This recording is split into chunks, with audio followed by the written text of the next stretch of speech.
Chapter 31. Carrot and the Stick Slave Trader. First thing in the morning, I barged into the slave trader's tent. What is it from so early in the morning, Hiro-sama? Yes. The curse mark from your place was defective. Depending on your answer, my dangerous slave and monster will start going wild in here, okay? My stomach is empty, so I'll do it later. If you don't start behaving, I'll turn you into breakfast. The curse mark on Fyro won't activate like it should. On top of that, it isn't going away. Huh? What does that mean? I explained to the slave trader what had happened this morning. After that, it was horrible. I somehow managed to coax Fyro into human form, and we went to the tent. Fyro was led here by Raphtalia, who was on constant watch for Fyro doing anything weird. Seems like it's tough. It seems that a normal curse mark won't restrict a filial queen. Yes, and that means a normal curse mark won't bind a high-rank monster. The dragon that was the prize of that lottery has a special curse mark carved on it. In other words, a normal curse mark won't work on this guy. Yes. The slave trader was writing something in his notebook very excitedly. So, will you apply that special curse mark? No, that would not be something we could give for free. Yes. What was that? This isn't something that will be cheap, so giving it for free would be tough. We've also neared the limit of the damage we can take. Kudash. It seems I can't expect any more service. Well, they did suffer that much damage, so I guess there's no helping it. How much? Expecting much from Hiro-sama in the future, how does the great discount of 200 silver coins sound? That's expensive. Couldn't you dash? By the way, 800 silver coins would be considered cheap in the current market. I'm expecting much from Hiro-sama, so I'm not lying. My wallet took a lot of damage. I admitted defeat and very regretfully handed 200 silver coins to the slave trader. If that's a lie, my dangerous underlings will hold a festival in your blood. Of course I understand. Raphtalia led in Fyro by the hand while Fyro was looking around in her filial queen form. Stand still right there, Fyro. Why? If you stay still, then afterwards I'll give you something good to eat. Really? Yeah. Fyro had sparkling eyes as she headed to where the slave trader was pointing and stood still. All right. If we're casting the magic, now's the time. I gave a signal to the slave trader with my eyes. He nodded, called 12 of his underlings who had their faces hidden with robes, and had them surround Fyro. They poured some kind of chemical on the ground and started chanting magic. The floor shined with light, and a magic square formed with Fyro in the center. What? Fyro tried resisting and sparks flew, but it was no use, and the magic square started invading into Fyro's body. Ow, ouch. Stop it, dash. Feeling the pain of the update to the curse mark, Fyro started thrashing around. At that, the magic square gave off sparks and started to sway. The slave trader's underlings let out voices of surprise. To be on the safe side, I had a lot of people cast the magic, but still, to be able to move under this pressure, this young one would be scary in the future. Yes. Come to think of it, she is still only LVL 19. If she was to become LVL 70 like this, exactly how strong would she become? I nodded to the slave trader's words. Eventually, the magic square was completely carved onto Fyro's stomach, and it became quiet. It's finished. Yes. My display also showed a more advanced monster icon than before. Without hesitation, I checked the part that made what I said absolute. Fyro walked towards me while breathing heavily. That was horrible, master. It hurt a lot. Even I thought I had an evil smile on my face as I ordered Fyro. First, change to human form. Hey, that hurts, so no way. Give me something tasty. She rejected my order in a disrespectful tone while she was asking for food the curse mark shown. No? What? No. Fyro sent some kind of magic at the curse mark, but this time the curse repelled it and activated. Ow. Fyro fell over from the curse mark's pain. If you don't listen to what I say, it'll hurt. Ow. You. Fyro unhappily transformed into human form. After that, the curse mark's light faded. This time it properly activated. Good job, slave trader. Yes, it is a fairly strong pattern, so it's not easily tampered with. Yes. I went in front of the collapsed Fyro and told her. You yourself were 100 silver coins. Next, that curse mark was 200 coins. In total, I'm out 300 silver coins. I'll have you pay that back by obeying my orders. And master, Fyro swayed and reached her hand out to me. It kind of hurts my conscience to say this to a child with such a pure face, but I don't think she can survive outside if she's this selfish. Listen to what I say. Enu, I see. If you don't want to listen to what I say no matter what, then I'll sell you to this scary old man here. Phiro seemed to finally understand her position as her face distorted into fear. The slave trader was wearing some kind of troubled yet happy expression while looking at me. How much would you buy this guy for? Let's see. She is rare, so even including the fee for the trouble, I'd want her even for 30 gold coins. A effective curse mark is already carved on her, so she won't be able to go wild anymore. There would be many ways to use her. Yes, even the slave trader who didn't like buying back goods was willing to offer this high of a price on her. I don't know his true intentions, but if Phiro falls into his hand, I can expect that her life would be over. However, Phiro was looking up at me with an incredibly fearful expression. This is tough. My conscience, which was supposed to be gone, was speaking up. But depending on Phiro's attitude, I might really have to choose that future. I'm not a kind older brother or someone who spoils their pet. That's how it is. So if you act violently again, I won't see you anymore. You'll drink really bitter medicine, have your body messed with a lot, and in the end, you'll probably die? Enu. Phiro rejected that in a loud voice. Master, don't hate me. Phiro clung to my legs and begged me. Kudash, this is tough. Even so, I can't back down. If you honestly listen to what I say, then I won't hate you. Therefore, from now on, you must properly listen to me. Why, yes. Good. Then when we're sleeping at the inn, don't turn back into your real form no matter what. This is your first promise. Yes. When Phiro smiled with her whole face, what was left of my conscience ached. Okay, today after this we have to head to the weapon shop.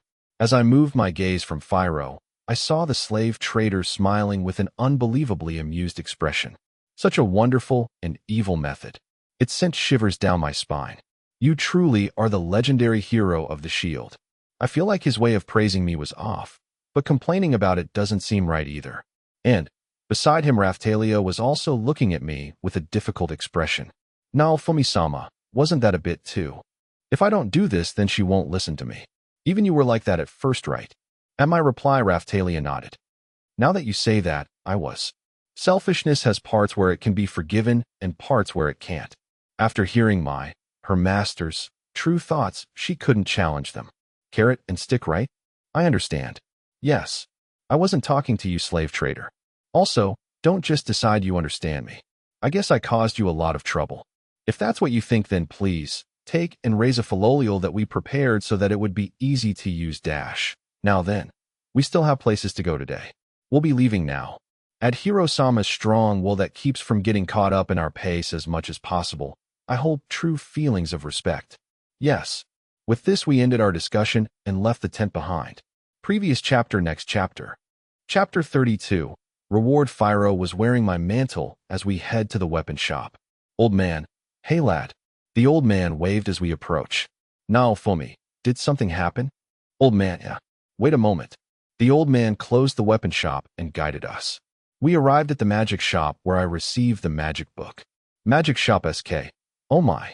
The ant from the magic shop beamed when she saw the old man. Magic shop SK. Why don't you guys come in? Naofumi. Right? Phiro, don't change into your true form until I permit you to. Phiro, okay. At the back of the magic shop, there was a workplace that smelled like nature. We were guided to that workplace. The ceiling was quite high, about 3 meters. In the middle of the floor was a magic square with a crystal. Magic shop SK. Sorry that it's a little small because I'm working. Naofumi. No, it's fine. Anyway, is there any clothing for children here? Old man. This auntie from the magic shop is an acquaintance that could help you. Magic shop SK. That's right. She removed the crystal and put an outdated sewing machine on a pedestal. 1. Magic shop SK. Is that child really a demon? Naofumi. Yeah. Let me take off the mantle first before she changes. Phiro, return to your original form. There should be enough room in here for her original form. Phiro, okay.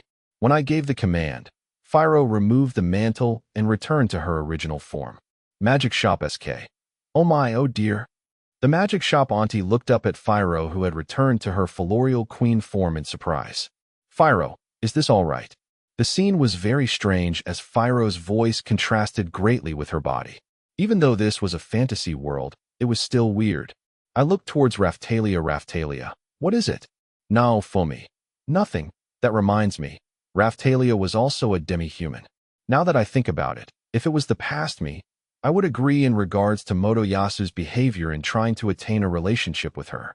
However, that is what the past me would have done. Magic Shop SK. So what kind of clothes do you need? No, Fumi. Can you make something that won't break when she transforms? Magic Shop SK.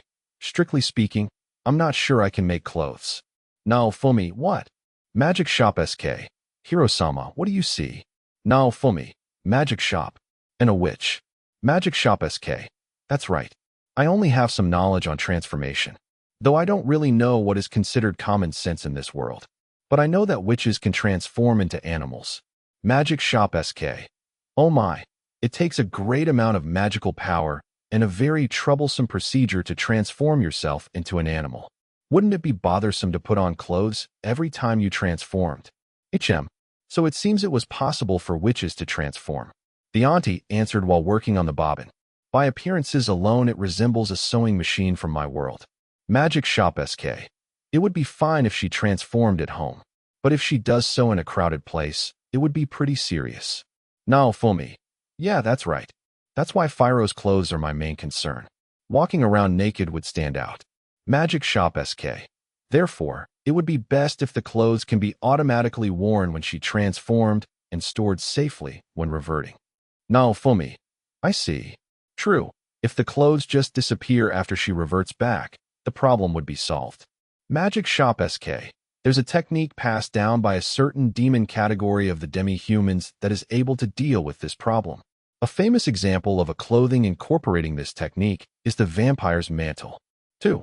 Yeah, like when they transformed into bats or wolves. So it was also true in this world too. Magic Shop SK. Well, this bobbin machine makes the materials for those clothes. No, Fumi. Oh. So how exactly do the clothes transform? Magic Shop SK. Strictly speaking, what are clothes exactly? It is something that can be seen by others, right? I tilted my neck and gave the Ani of the magic shop a puzzled look. What is she trying to get at? Magic Shop SK. What I mean is, this item can transform the threads to magical power and magical power to threads. Therefore, the user can change the threads to magical power at any time. Magic Shop SK. To put it simply, the user can change the threads to magical power and vice versa. No, Fumi. Oh, I see. Now I understand why the old man from the weapon shop brought us here. It'll certainly be weird to call these clothes. When not in human form, the magical power would circulate in the body, and it would become clothes once back to human form. Magic Shop SK. Now then, Phiro-chan, right? Turn the handle of this tool slowly. Phiro. Okay, Phiro begins to slowly turn the handle of the bobbin machine. A thread comes out immediately, and the auntie wrapped it around a spool. Then, the threads started to gather on the spool. Phiro, I feel like some power is leaving me. Magic Shop SK. This changes magical power to threads. It is tiring, but please endure. It is still insufficient to make the clothes. No, Fumi. Interesting. Phiro was still a child who was barely 1 week old. Phiro looked tired while spinning the machine. No, Fumi. Endure it, and I'll promise you something. Phiro, food? Delicious food. No, Fumi. Sure. I am a man who keeps his promises. I'll let you eat your fill of delicious food later, Phiro. Phiro, I'll do my best. Phiro begins to energetically turn the bobbin machine. Phiro, yay, I'll work hard. The auntie seemed surprised at the speed at which Phiro worked. No, Fumi. Old man, I remembered that owe you a meal. Are you free after this? Old man. I left a note at the shop explaining I'll be closed till early afternoon. So what are you going to treat me to, lad? No, Fumi. How about this? Can you prepare a big iron plate? Old man. What are you going to use that for? No, Fumi. I'm going to cook. Old man. The lad's home cooking? I was expecting something different. No, Fumi. What was that? I was slightly offended by the old man's disappointed expression. Old man. Oh well, what did I expect? No, Fumi. Raphtalia, go to the market to get meat, vegetables, and charcoal. I think Phiro can eat the portion of 5 people. Raphtalia, understood. I handed some silver coins to Raphtalia, to go shopping. Fyro. Food. Fyro was in high spirits while spinning the bobbin machine. Magic shop SK. That's enough. You can stop spinning now. After a while, the Ani told her to stop. Fyro. Will there be more food if I turn it more? No, Fumi. No, you can stop. Fyro. Okay. Fyro returned to her original form. Fyro. Master food. No, Fumi. Hold on a bit. Fyro a dash. Fyro sounded very disappointed. Raphtalia hadn't returned yet, so there was no food. No, Fumi.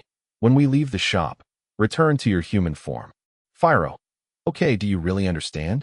Magic shop SK. You can use this to make your clothes. The magic shop Ani gave us the threads. Old man. I'll go ask someone who knows how to weave this. No, Fumi.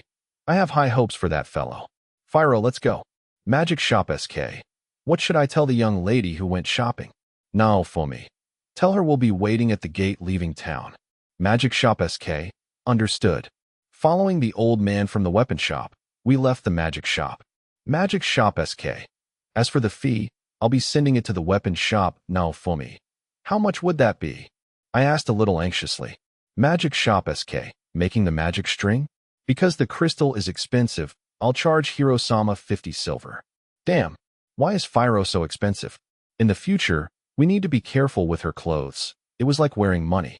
We headed to the weaver with the threads. Weaver. This is some unusual material. I could do a lot with this. Go to the dressing room and measure your size. I should be able to complete the dress tonight. You can pick it up later. After she said that, we went straight to the dressing room. Even though it was only making a piece of clothing, it will still take quite a while. Dressmaker, wow. What a very cute child. The dressmaker was a girl with glasses and a scarf. She seems a little plain. By that, I mean she looks like someone from my world who would write doujinshi. Dressmaker. Her wings are just like an angel. She seems similar to a demi-human.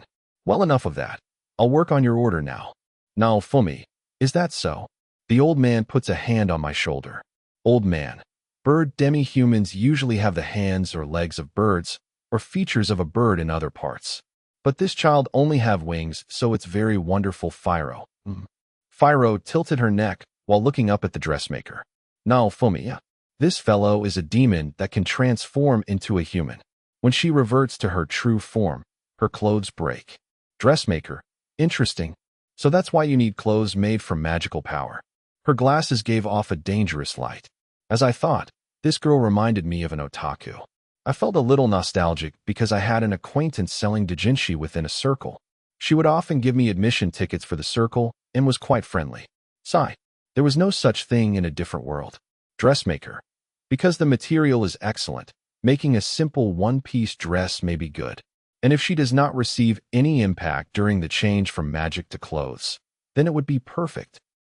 Now, Fumi, sure. Fyro was measured again after she put on her mantle, and then the dressmaker started designing something. Dressmaker. I want to see her true form. Fyro looked at me with a troubled face. I gulped and looked around. Now, Fumi. Looks like she would barely fit here. When Fyro returns to her original form, her head would hit against the ceiling of less than 2 meters high. Dressmaker. Can you sit down? Now, Fumi. Yeah, I think that's better. Fyro stared at the dressmaker girl while changing back to her demon form and worrying about the ceiling. Dressmaker. Oh dash. This gap is good. To be unfazed even after seeing Fyro's true form. This dressmaker is capable, but at the same time, she's absolutely the doujinshi type that has a very unpleasant personality. I'm glad this is a different world. Dressmaker.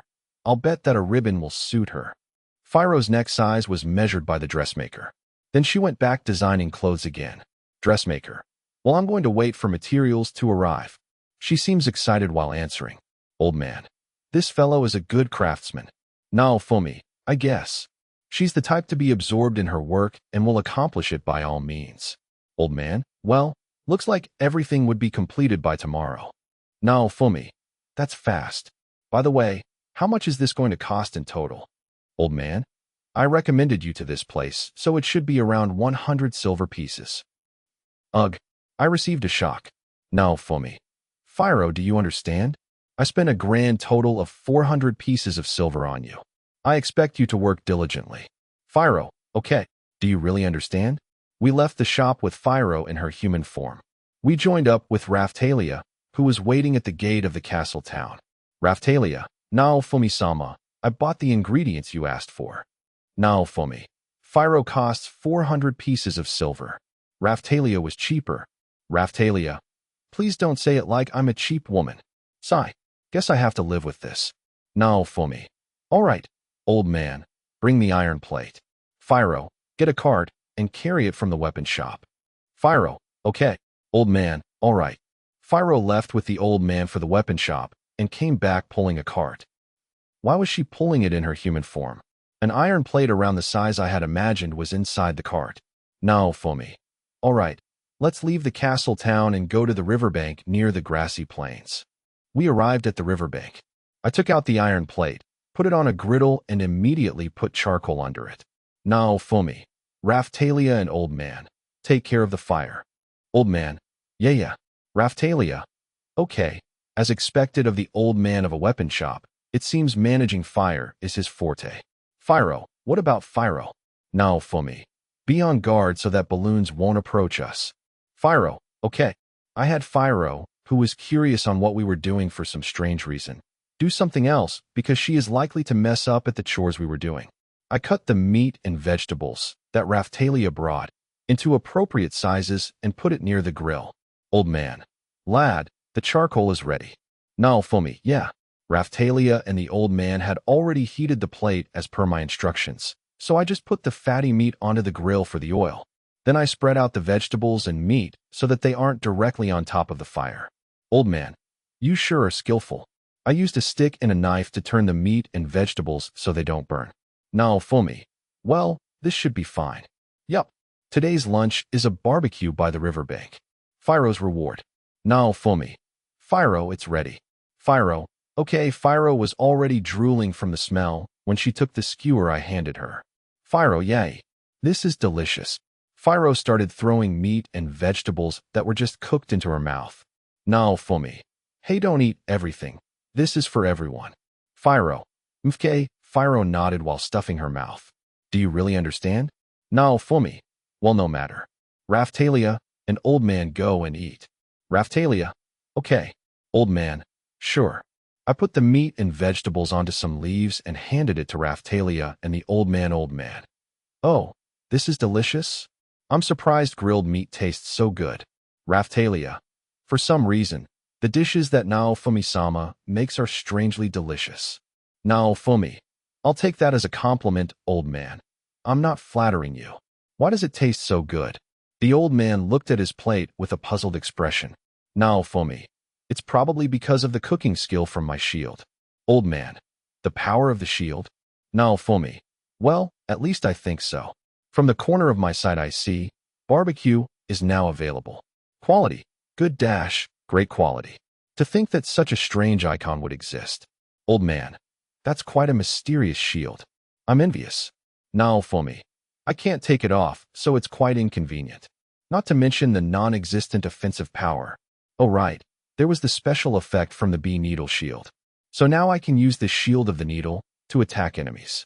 Although the enemy would have escaped before I beat it, unless it's slow like a balloon. As expected, when the monster realized it was in a disadvantageous position, it would just run away. Sometimes, a smart monster would ignore me and aim for Raphtalia. Old man, haven't you become quite strong? Naofumi, I don't know. Compared to the other heroes. Old man, is that so? Are the legendary weapons that powerful? Naofumi. That's right, I learned from experience. Old man. I see. Naofumi. Then dash, because skills could be acquired in various ways. The power of a legendary weapon was way above average. Moreover, accumulating status improvements whenever a shield was unsealed was good. Monsters, materials, levels, and the skill tree. There were many different conditions that would unseal new shields. Besides, the exclusive effects of any shield that was released would give permanent bonuses. Even a weak shield could be helpful if I unsealed it. Due to the equipment bonuses carrying over, the more shields I unsealed, the stronger the skills I could use. I can see how many bonus stats I got. My stats in general were higher than Raphtalia's. Maybe it was because I'm a hero, especially in the aspect of defense. I have 3 times more and that's not including the permanent bonuses from unsealing other shields. Because I never attack, all the better gears went to Raphtalia. After all, the hero of the shield only has the potential in defending. That's why my defense is so high. But the price for that is having 1/10 of attack power. The only difference between a resident of this world and a hero are the effects granted by this shield. If I didn't have these effects, I would never be able to beat a monster with just defense. After all, the only reason a hero is different from a normal person was because of the legendary weapon. It could be considered that you are only a hero because you have the legendary weapon. I hate it, but I am only a hero because of this shield. It seems there is an influence from being the companion of a hero. Raphtalia is superior to normal demi-humans because of the effects from Slave Trainer's shield, and Fyro's abilities are on par with her despite the level difference. I don't know how much effect Growth Correction had, but it seemed to be quite large. The effects of Slave Trainer's shield and Demon Trainer's shield were good. I wonder what effects Friend's shield would have, if that even existed. Basically, existences called companions are essential for a hero. Friend, huh? Something that I don't have. Old man, I see. It seems that heroes really are different from us commoners. Now, for me, that seems to be the case. Traveling around the world, absorbing various demons and materials to grow stronger. Honestly, there's just so much more to know. I don't understand how much I can improve the shield. And even if I don't do anything, the wave of disaster will strike. I don't know how many times it will come either. It's been twice already. Maybe 5 times, 10 times, or even 100 times, I don't know. Whatever it is, I can't just sit around and do nothing. That reminds me, there seems to be a worrisome shield called Curse Series. At that time when I almost lost Raphtalia, the Curse Series was released and had started to erode the shield. I've looked for that skill tree many times. However, I can't find it no matter how hard I look. I'll try asking for help. Curse Series, I hesitated to even touch it.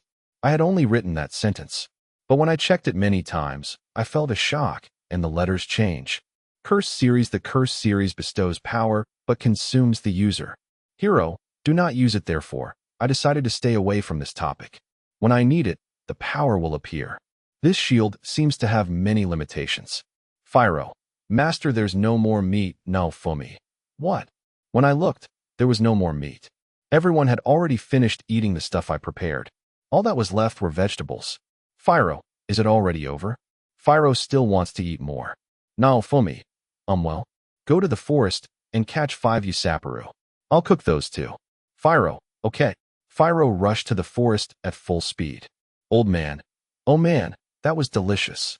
Totally worth it. Now for me. If you think that, then discount the price of clothes. Old man, lad, if I gave you any more discount, I would suffer a huge loss. Oh well, we barbecued next to the riverbank till evening and then called it a day. By the way, Fyro caught 10 usaparu. I barely had time to eat, mostly because of managing the barbecue and dismembering the usaparu to roast. Previous chapter. Next chapter. Chapter 33, Peddling the Next Day. As we showed up at the dressmaker's shop, that otaku-like girl came out to meet us with a smile. Yes, the clothes are done. I stayed up all night for the first time in a while. In spite of that, the dressmaking seemed in good spirits and excited. She brought out Fyro's clothes from the back of the shop. The foundation was a white one-piece. Right in the center was a blue ribbon, and here and there it was decorated with blue as a contrast. How to say it? They were clothes that seemed like they would choose their wear and had a simple is best feeling. Master, do I get to wear these? Yeah. Yay. Fyro, who had been wearing my cloak up until now, stripped and became stark naked right there. That's no good. Hey.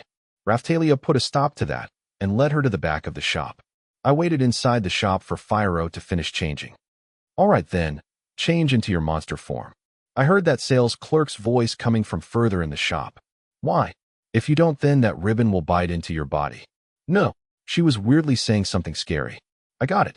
I heard the poof that occurs when Fyro transforms, and then yep, like I thought it really suits you. I heard a somehow entranced voice. Well then, let's go. Yeah. The women came out from the back of the shop, and me eyes went to Fyro. Yeah. She had a good appearance from the start, so now she really looked like an angel. A white one-piece with pure white wings, and a blue ribbon on her chest for accent. How to say it? It seemed like an angel heroine from the 2D world. Master. Ah, how is it? Does it look good? Well, I guess it suits you. To make clothes that raised Fyro's looks to this level, the otaku-like clothes maker had quite a bit of talent herself. Fyro bashfully waved her clothes around while smiling. The old guy from the weapon shop had already paid for the clothes. Man, what a horrible spending spree. We hooked up Fyro to the cart so we could head back to Ryudo village that we were using as our base. Those clothes, when Fyro changed to her monster form, they really disappeared. The ribbon seemed to be set up so that it would change to a collar. It had convenient functions to match its high price. Ah, Shield Hiro-sama. We happened to meet the old lady from the magic shop as we were leaving the castle town.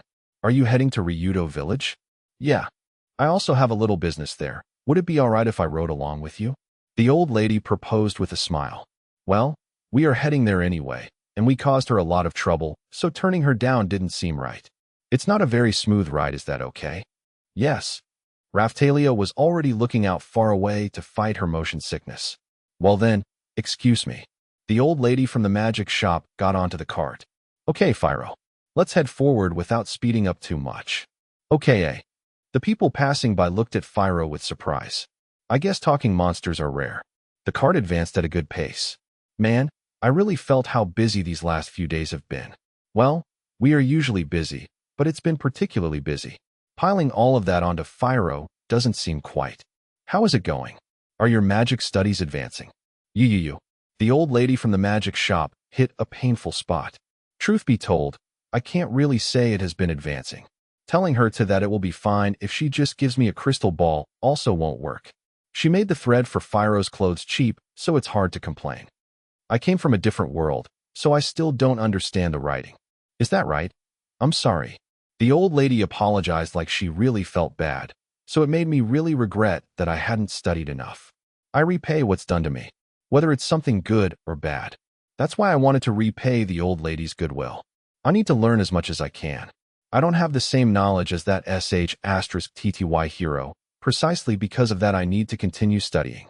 And, in order to survive the waves, I need to get my hands on the best equipment I can. I can't forget deciphering letters and realizing new possible recipes. It will probably take a lot of time, but I decided to learn. FUA, it's light. Fyro cried out with a yawn while steadily pulling the cart. The cart is light, even with 3 people riding it? That's a good sign. I already had an idea. It was something we couldn't do without Fyro. When we reached Ryudo village, the old lady from the magic shop handed me 25 copper coins. This is money for carrying me here. Oh, I see. Let's add this into my ideas. Ryudo village was, as always, in the middle of reconstruction.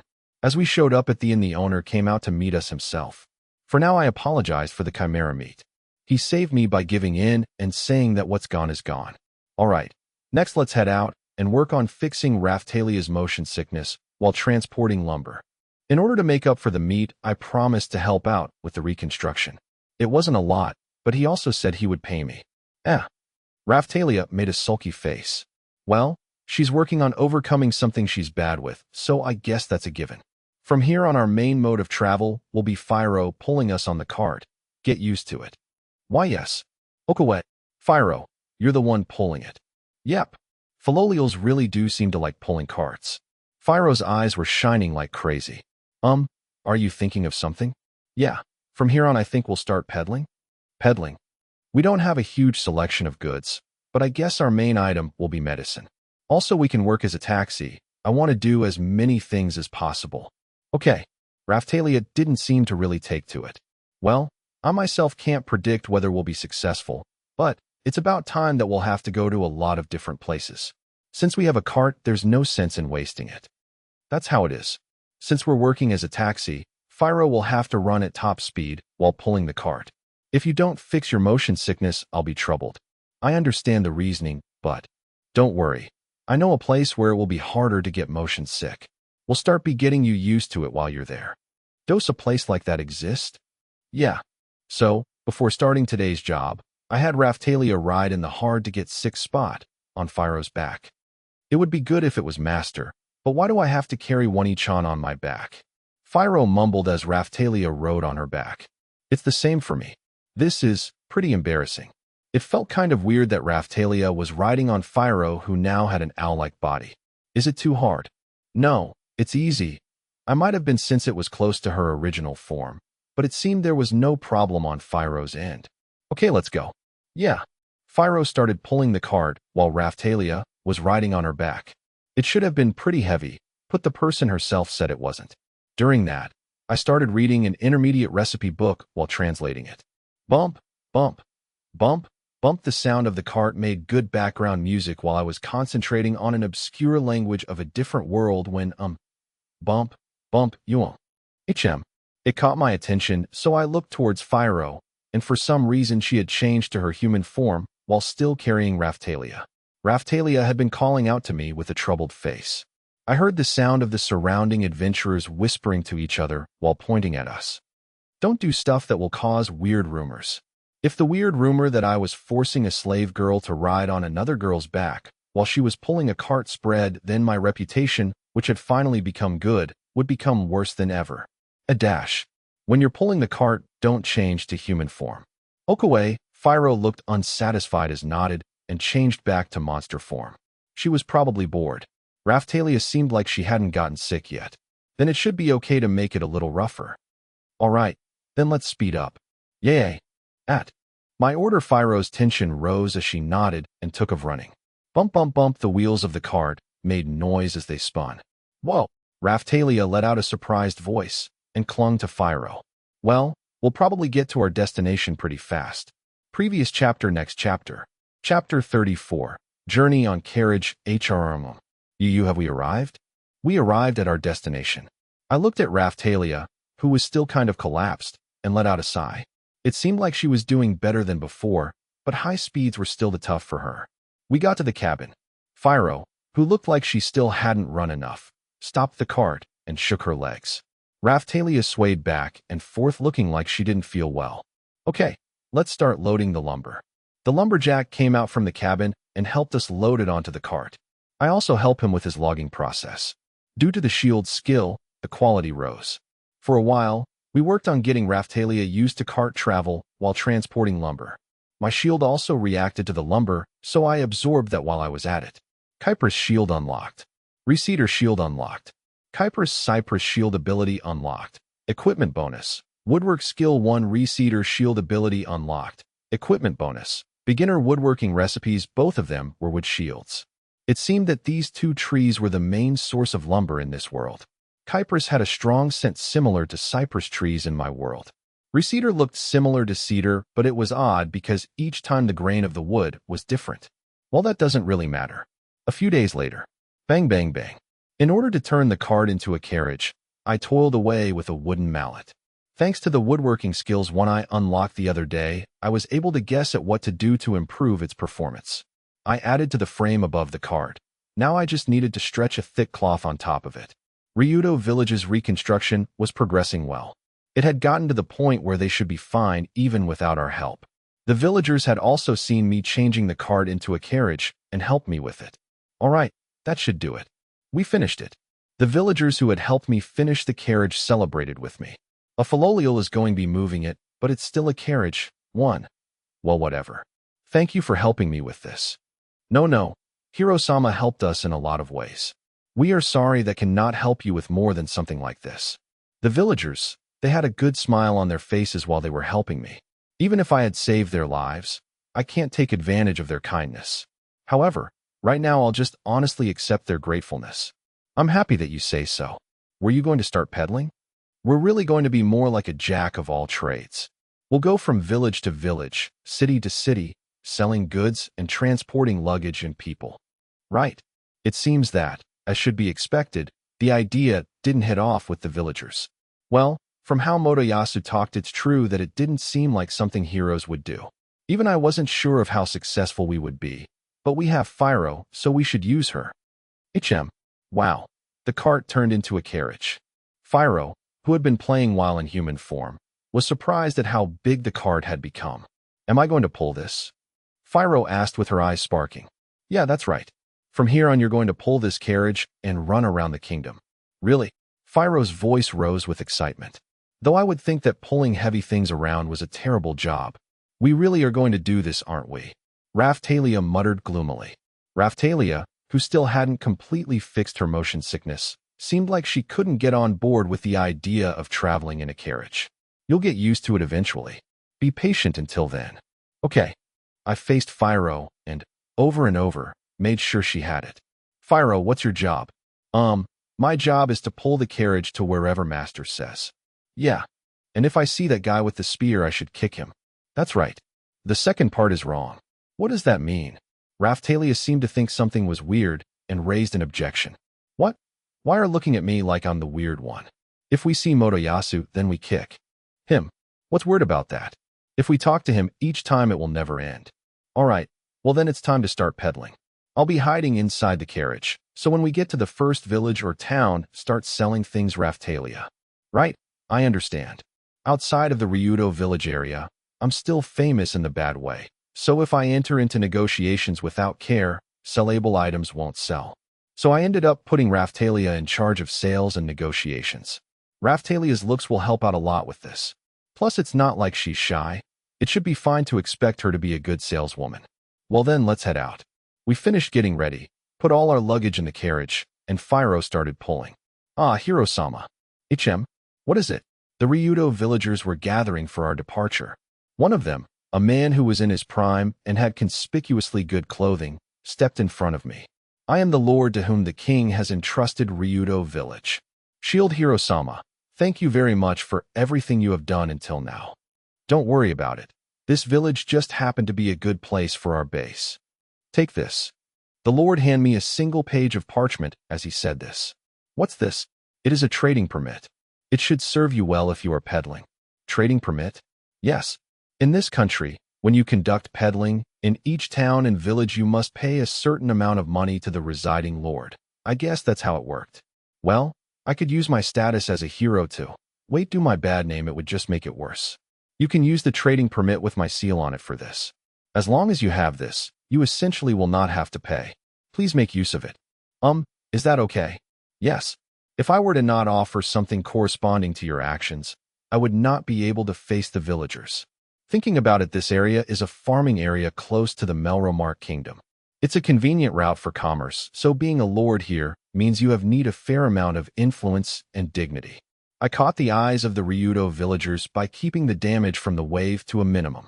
When my bad name spread, he must have lost favor with the king, but he endured it for the sake of the villagers. But his face is bright in spite of that.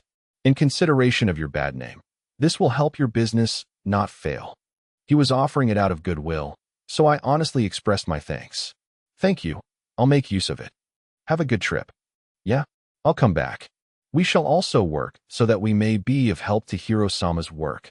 Make sure to keep it to a level where you're not trying the impossible. Yes. As so we set out on our journey as a jack of all trades. To start off, we sold medicine. We didn't have as many, but we sold it for cheaper than the market.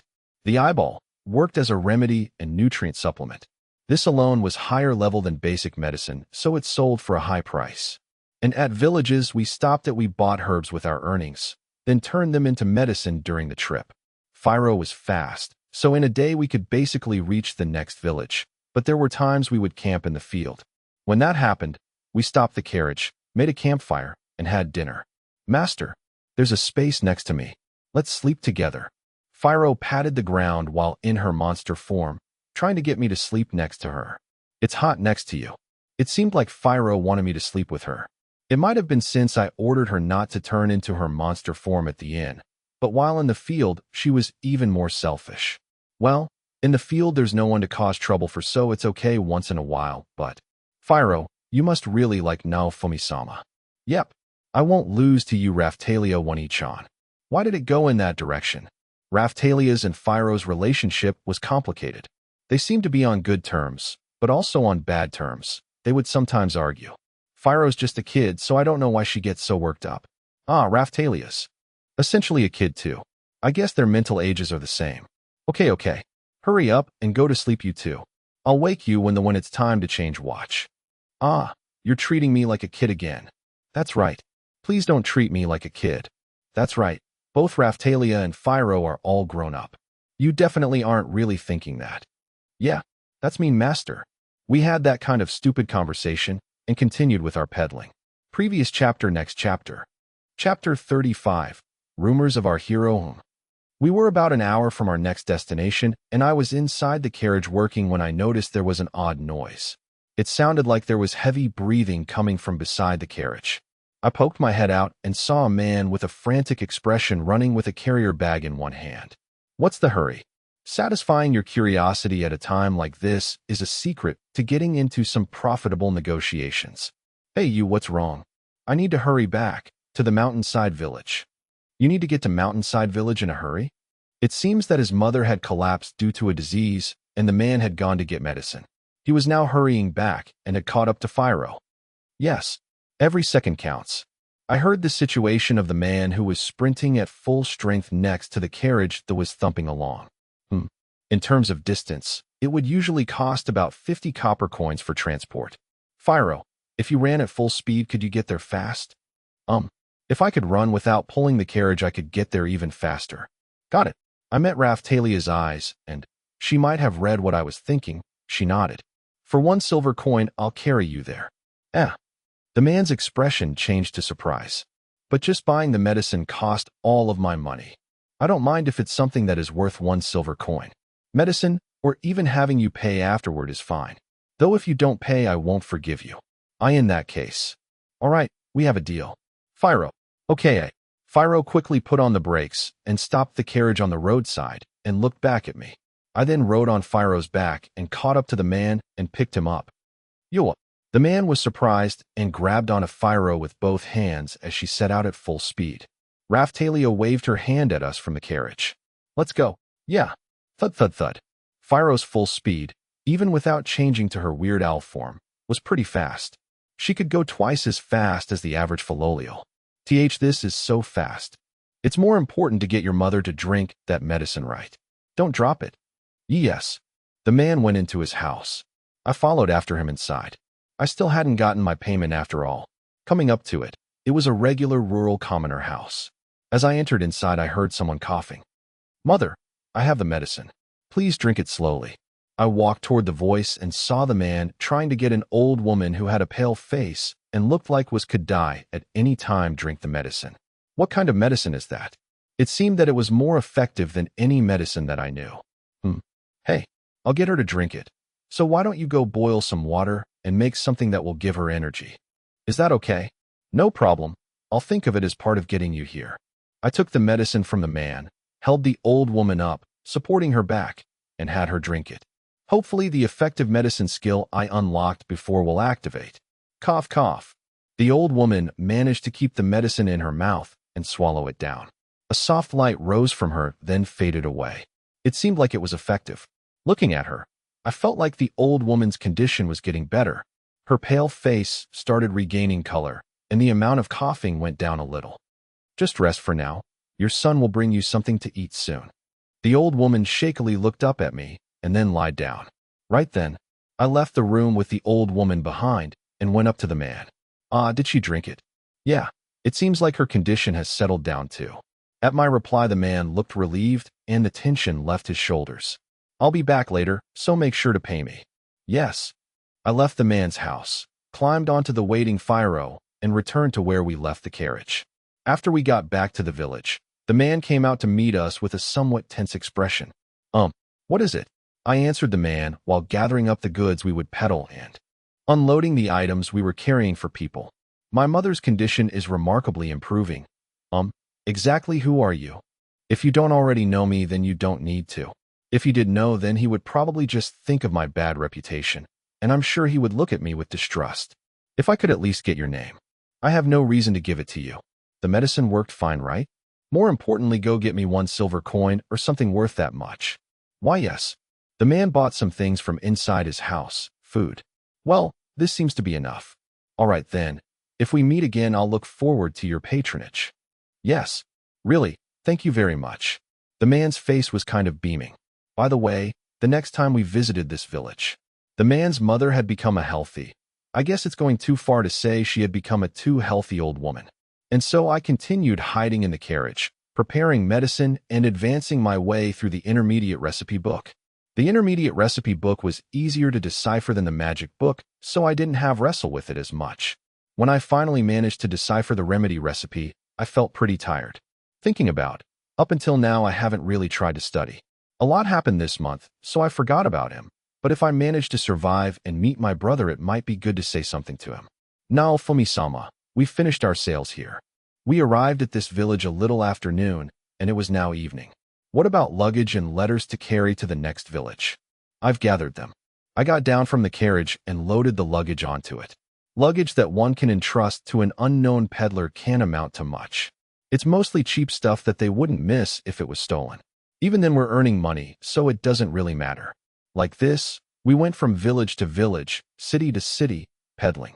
For people who wanted remedies, we had them drink it right away and show the better-than-usual effectiveness. After about 2 weeks, we started becoming well known in the area as a jack-of-all-trades shop with an odd monster. Becoming famous means that we gained trust, and the number of people who would get a ride on the cart increased. As a result, our profits started trending upwards. There were several advantages to traveling and peddling like this. First, we can sell the medicine I make while we're on the move. Next, we can defeat the monsters that appear while we're traveling, and I can increase the types of shields I can use. Well, they're mostly just status-up shields though. I knew this before we started, but the type of monster you encounter really depends on what region you're in. Even if they're weak monsters, if I absorb them into my shield, I become stronger. So, for me, it should be fine to think of this peddling journey as a success. Also, we can get a lot of different information. I became able to guess the bases and activities of the other heroes, Motoyasu, Ren, and Itsuki, who I didn't really know about before now. Motoyasu seemed to be focusing on traveling around in the region southwest of the castle town. Listening to the stories, it sounded like he had saved a village suffering from famine by releasing the seal on a legendary type of crop. For the most part, he was probably relying on the knowledge he had from that game he played. Rin was based in the area to the southeast of the castle, but it seemed like he tended to go wherever there were ferocious monsters. There were some rumors about him, like how he had subdued a ferocious dragon in the east region. As for Itsuki, I wasn't sure what his aim was, but the rumor was that he had joined up with adventurers visiting from Melromark in a small country to the north. There he joined with the resistance and defeated the terrifying ruler who was abusing his authority. It's just, I didn't really get why Itsuki was missing some crucial materials. All I could get was vague talk about how the adventures with bows were the strongest, or that they reminded Itsuki of something. I guess I can look at it as things happening similarly to the Four Heroes book I read before coming to this world, but, well, like that we continued our journey on the carriage. The result was that after 2 weeks our levels had grown to me LV34 Raftelia, LV37 Fyro, LV32. It might have been because she was a monster, but Fyro's rise in levels was abnormal. At this point her physical ability was remarkable. She had been pulling the cart with both hands, wings, but now she could pull it with one hand while yawning. Of course I warned her about it, but she said, the carriage is so light that I'm losing motivation. Well, whatever. The shields I unlocked were mainly, as expected, status-up types or resistance types.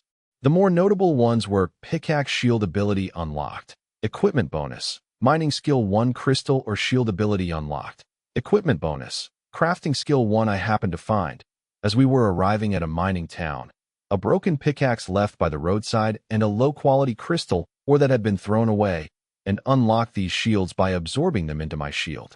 These 2 skills should be good for making money, but for now I don't have enough information to try using them. When I tried polishing some of the crystal ore, it turned into a split-in-half trash rock, so it's likely that I need some kind of recipe or something. In the first place, I still had to read the intermediate recipe book I got from the medicine shop. As expected, after 2 weeks, I had finished deciphering it. I had been staring at it for almost 3 weeks, so there was no way I couldn't read it at this point. Antidote Herbicide Heal Ointment Remedy, already made. Nutrient, already made. Gunpowder Strong Acid Magic Water Spirit, Healing Medicine Insecticide. After deciphering this much, I had finished the book. These were the basics of the intermediate level. It seemed that the effectiveness of the medicine would change based on what else you mixed into it. It seemed kind of vague, but I understand because their average recipes the medicine shop gave it to me for free. After getting that far, I went ahead and let my shield absorb the intermediate medicine recipe book. The shield that came out was this. Book shield ability unlocked. Equipment bonus. Magic up. Small. Yeah. It would have been bad to carelessly let it be sucked in thinking the intermediate recipes would come out naturally. I would have been wasting someone's goodwill. On top of that, the defensive power was incredibly low. And so, this happened on the day after I had finished deciphering the intermediate recipes. A monster called a Trent showed up, and we went ahead and defeated it and had the shield absorb it. Trent Shield True Power Sealed. Equipment bonus. Plant Appraisal 2 Blue Trent Shield True Power Sealed. Equipment bonus. Intermediate Mixing Recipe 1 Black Trent Shield True Power Sealed. Equipment bonus. Amateur Mixing. Am I being bullied? Isn't it horrible that these came out after I finished deciphering? The only consolation is that the shield only has the recipes up to heal ointment. Mostly likely, since last time it was the mush monster, plant-type monsters are materials for the shields that have recipes. If recipe 2 and 3 come out next, I'm going to cry. For the antidote, herbicide, and heal ointment recipes, they could be made out of herbs that I knew of, but for gunpowder and below, I didn't know where the materials were. For a medicine shop, the addition of gunpowder would be useful, so I tried testing out herbs that burned easily with sparks for making gunpowder. It made a powder-like substance, like burned-up ashes. To test it out, I filled a small bag to make a bomb. After lighting it and trying to throw it like I was tossing it at an enemy, a spark of pain flew through me, and I dropped it at my feet and panicked. Well, it didn't really burn up enough to call it a bomb. The fact that I couldn't even use items like bombs to attack made me go past frustration to just being impressed. Strong acid was kept in a glass bin. It seemed like it was a water-like substance, a little less acidic than sulfuric acid. This wasn't actually medicine. It was made by combining or unique to this world with water, apparently. I hadn't made it yet, so I can't say anything for sure, but there must be wrong with the people who would want this, so I'm considering making just to add it to my shield. If you drink magic water, it will quickly restore your magic. However, the materials for it are scarce, so getting them would be difficult. They also sell for a high price at medicine stores. Rather than making this, it might be better just to sell them. In the same way, spirit healing medicine has the effect of restoring your SP, and the materials are, as expected, also scarce. Getting them would be difficult. Insecticide was simple. You just mix together insect repellent herbs and dissolve them in water. The new items we could sell would probably be antidotes, heal ointments, and insecticide. However, if we consider the fact that you can get a lot of herbicide out of a few ingredients, then it might be worth selling. I let my shield absorb a bit of the surplus. The requirements for the anti-poison shield have been released. The requirements for the glyphosate 1 shield have been released. The requirements for the medicine shield have been released. The requirements for the plant fire shield have been released. The requirements for the killer insect shield alpha have been released. Anti-poison shield True Power Sealed. Equipment bonus. Defense Power 5 Glyphosate Shield True Power Sealed. Equipment bonus. Attacks from plant types 5% down Medicine Shield True Power Sealed. Equipment bonus. Medicine Effect Range Up, Small. Plant Fire Shield True Power Sealed. Equipment bonus. Fire Resistance, Small. Killer Insect Shield Alpha True Power Sealed. Equipment bonus. Attacks from insect types 3% down. I think the anti-poison shield skill would probably originally have been Poison Resistance, Medium. But I already unlocked that from the Chimera Viper shield, so it changed. It looks like when there are overlapping skills, the most effective one overwrites the old ones. The medicine shield has something about a range expansion, but I'm not sure what range it's referring to. It's either the range a single medicine can be used at or the range that a medicine affects. I feel like the latter would be way too convenient. It's unknown if the plant fire shield has any meaning for me, since I take most magic attacks without any damage. What the heck is glyphosate? It does sound like something you would use on plants. Killer Insect Shield Alpha probably means if I mix the right ingredients, I'll get a beta version. The effects are that against certain types, the attack power and damage will be lowered. I think it's a pretty useful skill. The problem now is deciphering the magic book. This is going to be pretty difficult. It seems like Raphtalia has recently gotten the hang of it. She used similar magic even if she hasn't learned it yet. A ball of light floated in front of Raphtalia for a few seconds. Because of the hero's pride, I can't afford to lose. So, after Raphtalia had gone to sleep, I tried asking Fyro who could use transformation magic. I don't know if you can actually call that magic, but I asked her while feeling like I was grasping at straws. Power rushes up from deep inside with a squeeze, and I go bam. And think, become what I want to be it. Yeah, I don't get it. I get that she not really thinking while she's doing it. It seems like magic isn't something you can use just because you can read the words. Since I'm from a world without magic, I kind of felt like saying I can't use it and running away. Even then, I have to learn magic. Not just to respect the old lady at the magic shop's goodwill, but in order to live. It won't really be a problem if I don't prepare for fighting the wave.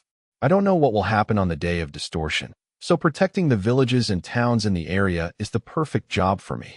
With that in mind, the difference between being able to use magic or not will at some point matter. I also have the option of buying crystal balls, but if I want to use it cheaply, then it's obvious learning from the book would be better. That's why recently I've taken to muttering inside the carriage while holding the magic book in one hand. According to Raphtalia, I have to use magic power to activate the words in the book and tune my soul to it. Just like Phiro, it was basically difficult to explain. It seemed like it was easier to understand than Phiro's explanation, but what the heck is magic power? Is it another sense? There's no use in letting questions go in a loop in my head. Well, this is what the outcome of those 2 weeks was like. Previous chapter, next chapter.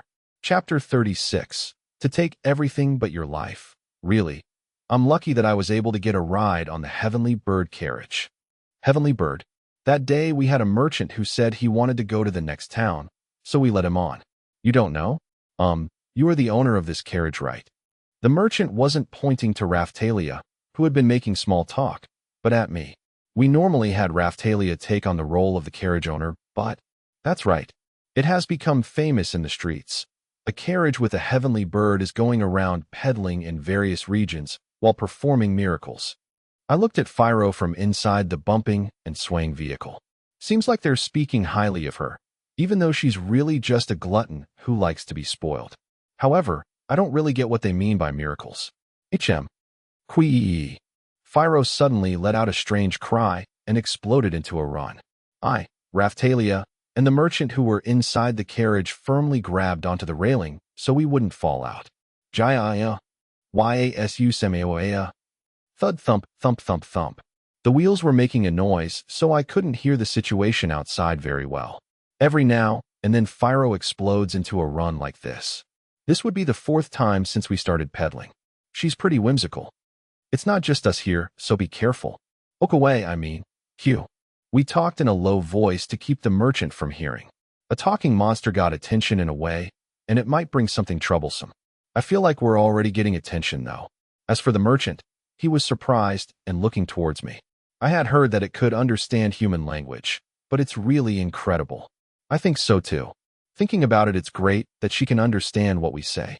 How high spec would being able to speak be? It would probably be good to take it as a sign of high monster potential. In that way, it might be incredibly rare. Well, we're just using it to peddle goods, medicine, transport, and to be a jack of all trades, though. Getting back to the conversation, I answered the merchant. It's said that people suffering from illness who ride the carriage are saved just by drinking special medicine given by a saint. The medicine is just a remedy that normal people could get their hands on, though it is a little expensive. By the way, it's also possible to change the medicine to match the symptoms. The remedies that I first made were cure-alls, but their quality was low. Its only good point was that it worked well on respiratory problems. Now I've gotten a lot of different types of herbs, so I can make remedies to match the need. Using herbs for fever, respiratory problems, stomach problems, or skin disease changes the result, though they all are classified as remedies. The intermediate recipe book was fully descriptive in that area. The skill from the shield, in its own way, has an assist display that depends on the type of herbs you are mixing. It's just a remedy, you know? I showed the merchant a remedy taken from the storage box. So this is the miracle medicine. The merchant removed the lid from the remedy and smelled it. It's true that it has the same smell as the normal medicine I took a while ago. You can tell. Is this guy a medicine salesman? And in response to the question, the merchant shook his head. No, it's just a feeling. So you can't tell. Well, I wasn't sure if it was okay to react to that, so I just let it slide. So, what kind of merchant are you? I'm a jeweler. Jewels are those things, right? They're in this world too. I guess for the most part nobles buy them as accessories. A jeweler, someone who sells such expensive goods as by himself? If a rich merchant is selling goods, then there should be a corresponding escort, but he was traveling by himself. It was a bit suspicious. You hit on a sore point. The merchant lightly laughed as he answered. I have all sorts of things. Strictly speaking, I guess you could say I'm an accessory. Salesman. How is that different? Well then, will you have a look at my goods? Saying that, the accessory salesman showed me the inside of his luggage. Looking inside, I did see brooches and necklaces. Also bracelets. However, it stood out that the metal used was iron or copper. Also, the gems fitted onto them was, how to say it, they seemed somewhat too clouded to be called gems. For this trip, I basically just have cheap stuff. I see. Has your business crashed or something? No, the accessories this time are for low-income adventurers. According to the accessory salesman, it seemed you could add magic over time to accessories to increase abilities. By the way, how much does one usually go for? Let's see. This iron bracelet of attack would probably go for about 30 silver coins. That's pretty high. My medicine, even the remedies, don't sell for that much. If you were to enchant it, one would be about 100. Is that so? Yes. This needs some thought. Medicine sales have hit a plateau right now. We're managing to pretty much sell out our stock, but we also have to buy herbs, so the profit isn't that great. Collecting each and every one isn't working in this situation. Before we started peddling, that might have been good, but collecting and making it lacks efficiency. Is crafting them good for things like that? Let's see. It's fine for making the shape, but next I'm going to get them enchanted. If you add that, and I don't know if you could call it crafting. I see. First you make the shape, and then when you enchant it with magic, the effect shows up for the first time. Enchanting, this is tricky. It sounds unpleasant, I guess you could say. It also shows up in the medicine preparations every now and then. It's in the recipes for magic water and spirit healing water quite a lot. This means that if you can't use magic, then you can't make them. That was pretty informative, thanks. No, thank you. Master, something's coming. Phiro let out a somewhat tense voice, and, keeping me in mind, came to a stop. Raphtalia and I come out of the suddenly stopped carriage to confirm the situation. And then human shapes appeared from deep within the woods.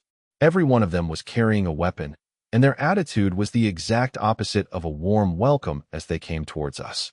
Their clothes were pretty sparse, but they each were wearing a moor and seemed savage. No matter how you looked at them, they seemed like some kind of bandits. Thieves, the accessory salesman screamed in a panicked voice. You guys, leave everything of value. I was kind of amazed at how cliched that was. Isn't this situation off? There's only meaning in ambushes if you keep quiet while doing it. Phiro noticed them already, so they just went ahead and attacked. Their faces seem like they're looking down on us and think they've won too. We know about it. That carriage has a jeweler on it. The thieves raved at us. I looked at the accessory salesman inside the carriage. Didn't you say that you didn't have anything valuable? Yes, there aren't any in my wares this time. The accessory salesman, while looking really scared, was already holding his things like they were important. There were some accessories I sold off for a large price. I see, that caught their eyes, I guess. I've let on a troublesome customer.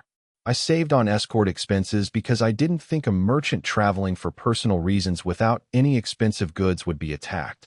You're pretty stupid, huh? All I could do was sigh. I'm going to add a fee for the trouble. I understand. The accessory salesman nodded with a glum face. Raphtalia, Phiro, their enemies. Yes. Yep. At my orders, Raphtalia jumped out of the carriage and prepared for battle. I followed with the accessory salesman sticking close behind me. Don't move away from me no matter what. Why, yes. I changed from the shield that was in the middle of unlocking its power to one for battle. Why, you are the shield. Yeah. The accessory salesman was surprised after learning that the owner of the Heavenly Bird carriage was the infamous shield hero. What? You want to fight us? Yeah. I have to put out the sparks coming down one, after all. I answered while glaring at the thieves. The important part of this battle is to make sure the enemy doesn't achieve their goal. In other words, I have to make sure they can't steal the stuff the accessory salesman is carrying. Raphtalia, Phiro, can you do it? Yes, if we don't, we'll be done in. I was just bored anyway. I see, then do it. At the same time I gave my order, the thieves brandished their weapons and started to attack. Looking at them, it felt like there were a little over 15 enemies. A good amount people. Erst shield. I showed the enemies running at me a shield in midair, and I was already triggering my next skill. Change Shield. Change Shield is a skill that lets me change Earth's shield and shield prison into any type of shield I know. The shield I chose was B Needle Shield. B Needle Shield's effects were Needle Shield, Small, and B Poison, Paralysis. Wa dash a shield just. GHA dash. One of the thieves running at us ran into the suddenly appearing shield, fell down, and went numb with cramps.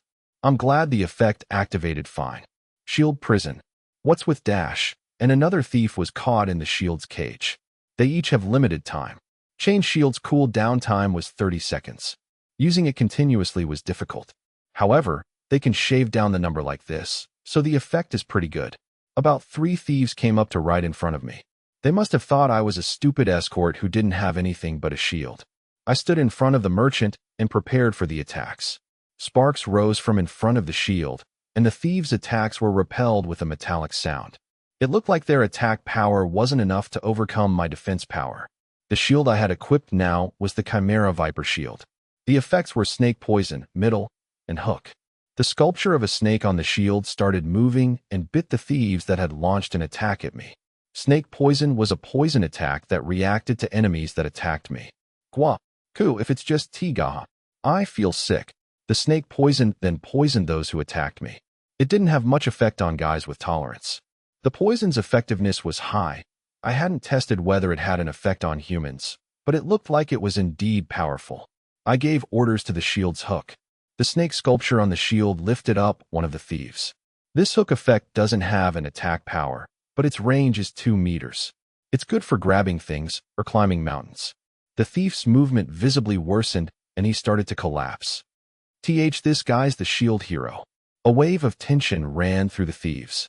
I guess they just noticed that they ran into the hero who's famously twisted in this country. However, it's too late now. Plus, the thieves immediately realized that fear would cause their own disadvantage. Raphtalia used her sword and cut into a thief when he showed this opening. He took it on his defenses, but Raphtalia's slice must have been strong since he was blasted away, hit his head, and collapsed. As for Phiro, she was running around them at high speed, kicking one, then another, into the air with her strong legs. Just like that, the thieves flew like Motoyasu 5 meters, number 20 meters, away and rolled on the ground. Did they die from that? In no time at all, the thieves' numbers decreased. There were about 6 people left that could put up a fight. Dash. Withdraw. I won't let you. I trapped the thief that stank of being their leader in a shield prison, and Raphtalia, riding on Phiro, caught the ones running away. Right then, I checked on the now tied-up thieves. These guys, will we get a bounty if we turn them into some village's guard? I do not know if they could give us that much during these times.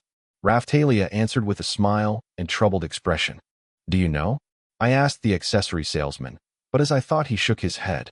However, I think we should hand them into the guards. That's true, but... The guy who looked like the thieves' leader was looking at me with a mocking smile. I could guess, for the most part, what scenario he was imagining. We're just adventurers that were attacked by the shield hero. Is it? The leader's face changed to discomfort. That's right. Not a problem. The guards would believe us more than the infamous shield hero. Well, the possibility of that is pretty high. Why is my bad name spreading this much? Thinking carefully about it, I can't really accept it. Because of that *TTY princess and *TTY king, even if I act justly, the people around me won't believe it. Sigh. No helping it. I guess we'll kill them. Maybe they thought I wouldn't make that choice. The thieves' expressions all went pale at the same time. There were some who were desperately trying to get out of their ropes, but Phiro quickly kicked them and they stopped in pain. It might be good to let my dangerous monster know the flavor of humans too. I muttered at the thieves, adding pressure into my voice. Food. Phiro looked at the thieves while drooling. Hi Thitherai. What should I do? This is the heavenly bird carriage, right? Are you going to kill people despite going around doing miracles? I don't really ever remember claiming that. It's a given that I should put out the sparks coming down on me, right? Up until now you've been taking from other people, right? Just think of it as it being your turn and give up.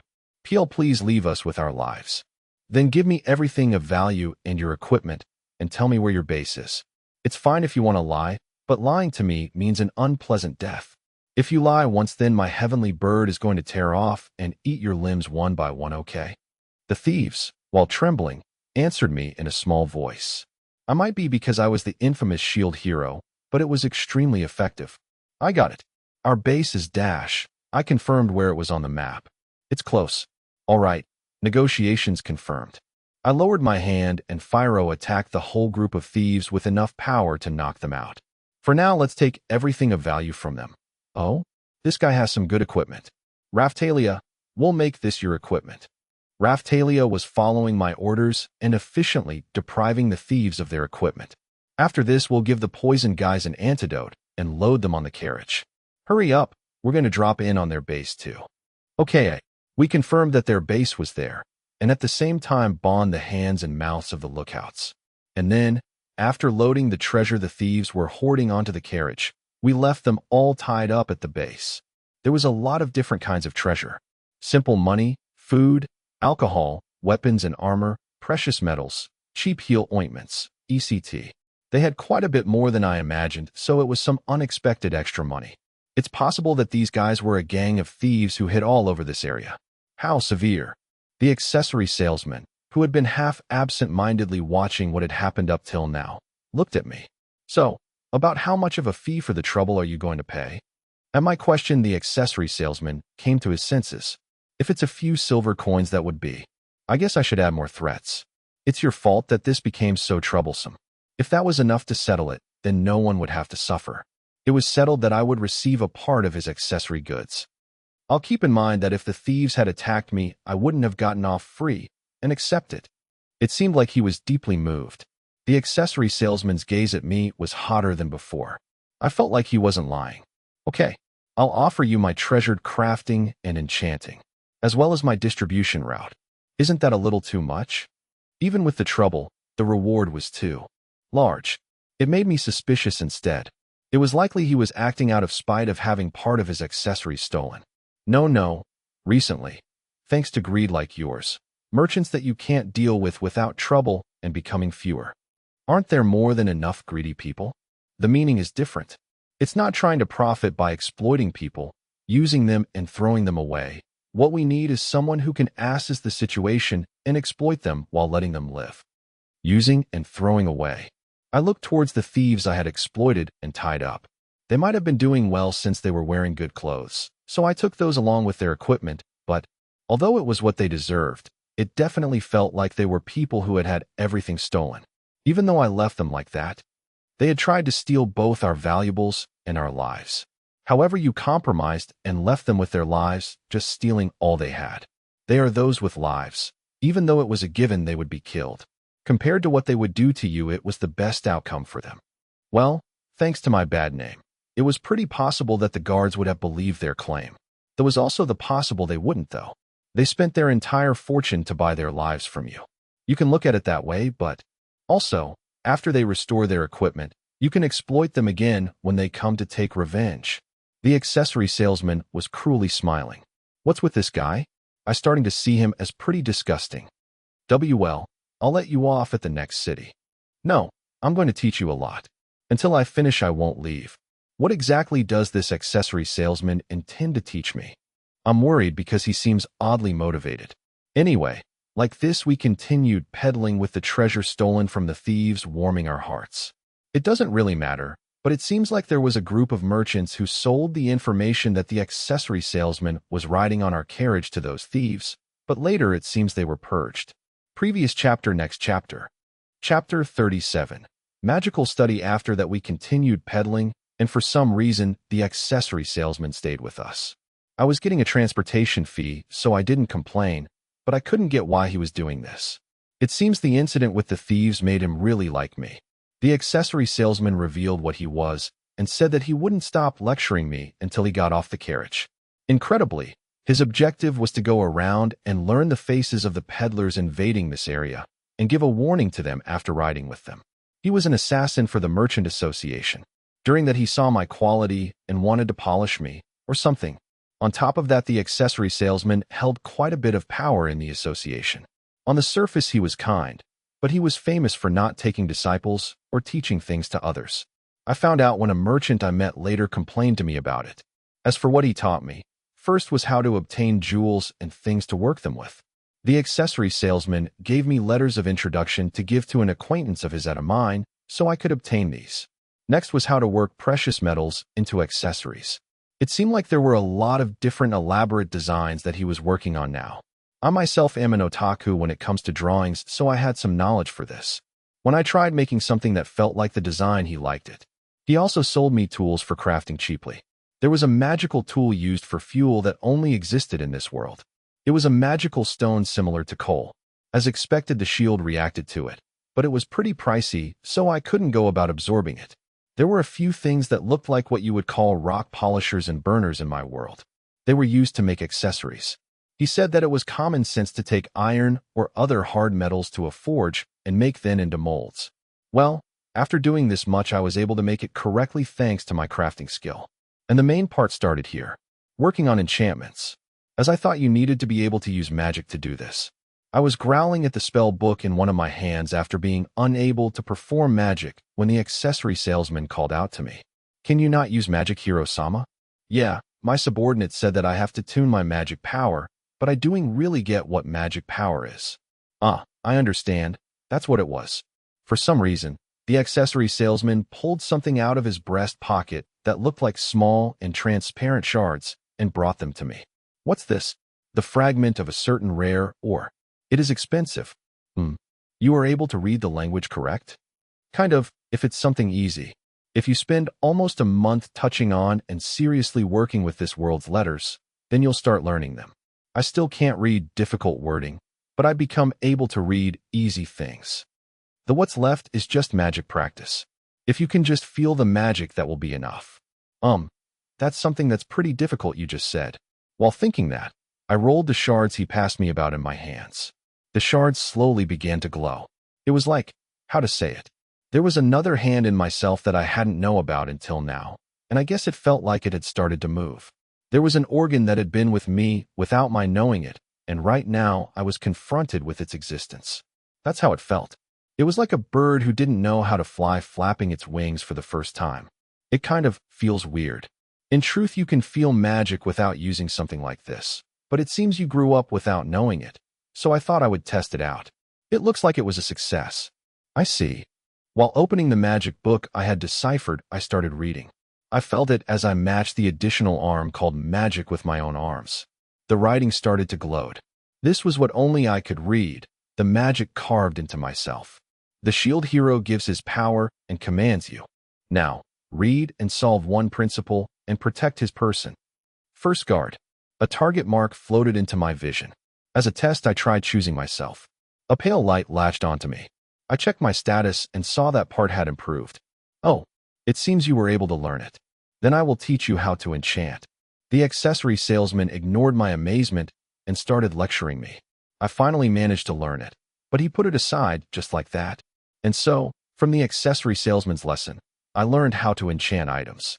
I added magic to the gem I had crafted. The way the magic equipped on a gem affected it was something you could control. At first it took a lot of time, but now that I could use magic, the shield also corrected my work. I became able to do it in a few tries.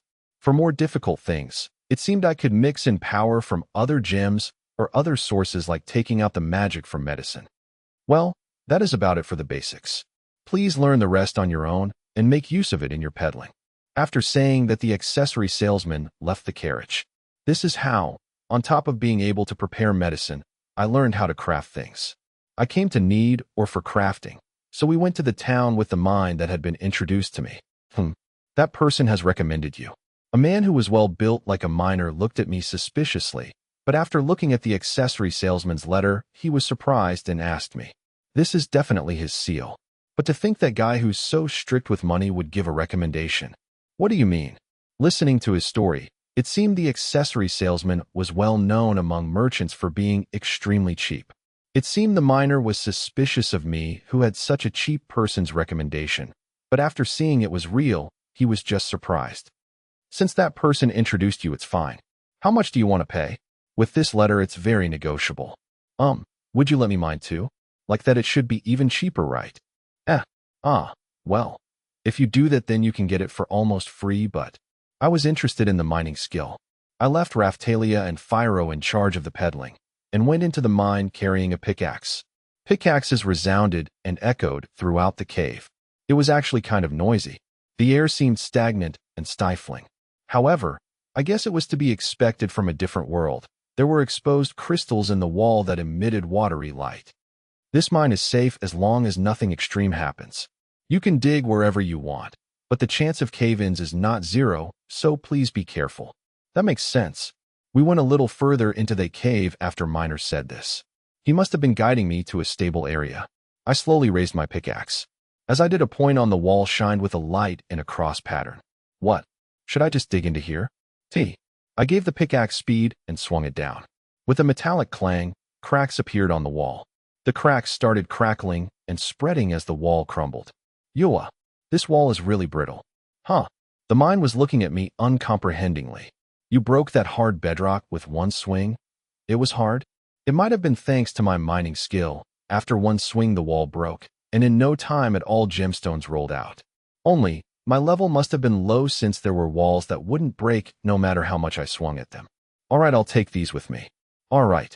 I put the gemstones in my bag and left the mine walking quickly.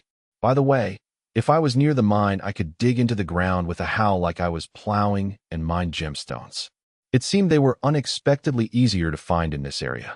Though a problem was that the gems found close to the mine tended to have poor quality for magic.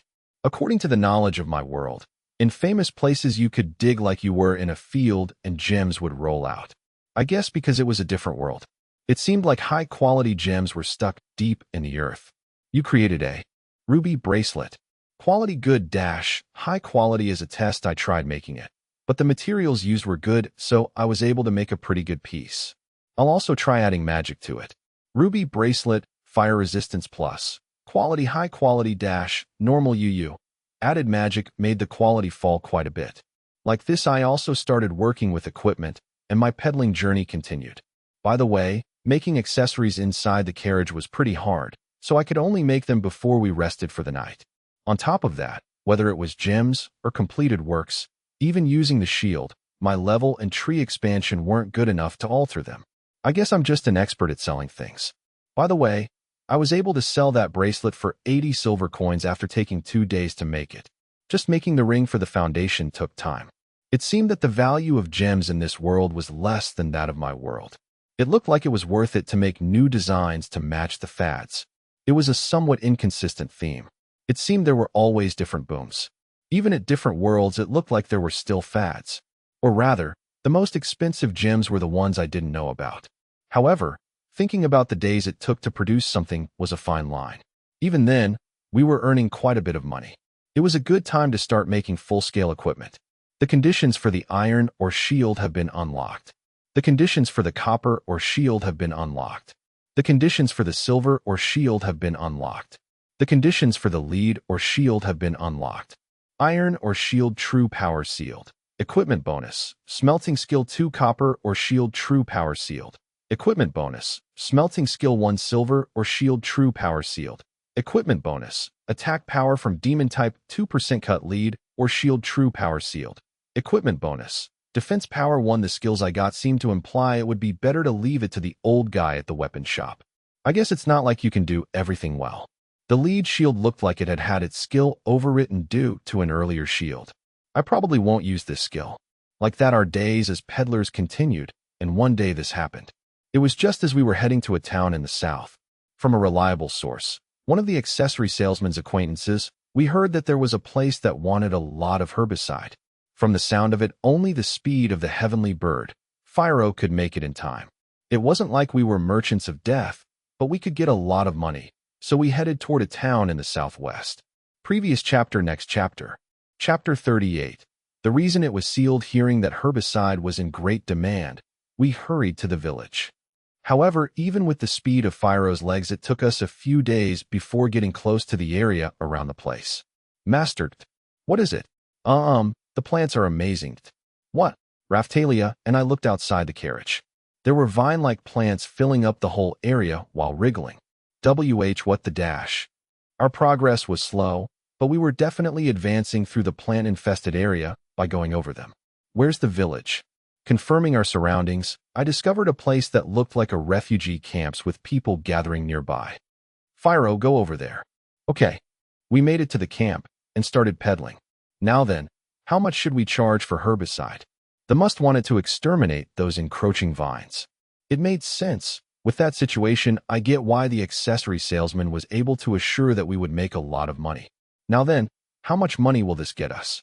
There's a possibility that there is someone here that's an expert at haggling. That's true. I got off the carriage and started asking about the situation. By the way, I had my shield changed to the book shield. I had it reversed on my arm so I could act like a peddler holding a book. If the shield doesn't stand out, then people won't notice that I'm the shield hero. I'm someone who came here after hearing that herbicide was selling for a high price. I called out to someone in the camp who was wearing some important-looking decorations. Oh, you're a peddler? You're really saving us. I was told to wait for a bit. Still, what exactly is this? I muttered while looking at the field infested with plants. Our village was suffering a famine. Come to think of it, I heard a rumor about that. But if it's that, didn't Motoyasu already solve the problem? However, the spear hero visited us and obtained the miraculous seed that had been sealed long ago. The famine was no longer a problem, but don't tell me that miraculous seed did this. I looked towards the encroaching vines. Looking carefully, I saw that a lot of different fruits and vegetables were growing from the vines. It didn't look like this camp was troubled for food. There wasn't any kind of soup kitchen going on. Like they were getting potatoes from the roots. Farmers were going towards the encroaching vines and digging. In other words, they were able to get food from the plants, but its spread was too fast, and their own living area was taken over. This is idiotic. If you just try thinking it through, there must have been a good reason that it was sealed. If there was no problem with it, then it would still be in use. Motoyasu, what was that guy thinking when he did this? On top of that, out here there is still no problem. But if you head towards the village, you will find the plants are transforming into monsters. I guess you call that plant mutation. This is idiotic. Why do I have to feel like this after just listening for a little time? Seriously, that guy's a genius at making me uncomfortable. And that's why you want herbicide? Yes. Farmers seem like they should know how to exterminate plants. At first, everyone rejoiced thinking we were rich, but when they grew from the fields to our houses, everyone in the village tried hard to cut them back, but even that couldn't stop them. By the way, how long has this been happening? After Hiro-sama left, there was no problem for 2 weeks, but about half a month ago. Did you contact the authorities? Yes, but it seems the heroes are busy, so we will have to wait a little longer. Right now, we are to use herbicide to keep it from encroaching any further. Sigh. I couldn't help but sigh. Couldn't you just burn it down? We have tried everything we could think of, but... You've already tried that then. They've probably also asked for help from adventurers. Looking around, I saw people who weren't villages holding weapons. Uaeoea. We heard a scream coming from the direction of the village. What was that? An adventurer would not listen to our warnings and headed in saying he was going to raise his level. I think that was his voice. The villager answered like he had half given up already. Che-dash. Fyro. Yees. I pointed in the direction of the village and Fyro, who had been stuffing her face with fruit from the plants, took off running. She sped through the plants at top speed and picked up and carried back 3 worn-out adventurers. How was the village? Plant monsters were all wiggling around. There was a fun one that spit up poison and acid and stuff too. You're pretty stupid for going there even though you're weak. You didn't need to say that last part. Okay, Fyro was speaking clearly, so the villagers were shocked. Are you the saint riding the heavenly bird carriage that has been talked about recently? The villages, after even been here for a while, pressed their hands together and asked me. Well, I don't know about any saint, but I am the owner of a bird and a carriage. Please grant us your salvation. There are those who have been infected by the plants here. It even has parasitic powers, seriously. Holding remedies in one hand and herbicide in the other, I went to the tent to which I had been guided. Upon entering, I saw several people laying down with half their bodies turned into plants. I don't know if I can heal them or not, all right. Also, I'm not running a charity, so pay for these remedies. Yes. A lot of people were around, and in small voices I heard them saying things like, if the spear hero had not come, none of this would be happening. It put me in a bit of a good mood. For now, I got close to the child that was closest to me. He was sleeping while looking like he was having trouble breathing. I had him drink a remedy. A pale light shone, and the child's breathing settled down. Then I applied the herbicide to the affected areas. The child was in pain for a bit, but the plant withered and fell to pieces. From looking at him, it seemed like a complete recovery. Oh, as expected from Saint Sama. Voices of admiration spread out. Continuing, I had the rest of the victims drink medicine and applied herbicide. When I was done healing everyone, for some reason the feeling in the camp had become brighter. Well, if there are some signs of improvement, I guess it would become brighter. Thank you. Thank you. A lot of people expressed their thanks to me. First is the remedies. I charged a little more than their market value. There was a problem here. If they had already requested rescue from the authorities, then the risk of meeting the other heroes here was high. If that happened, they would reveal who I was to these guys, and it was likely their attitude towards me would change for the worse. The villagers handed over the money to me with a smile. Right then, so after this I'll be selling herbicide, so please come buy some. After that I'll be done here.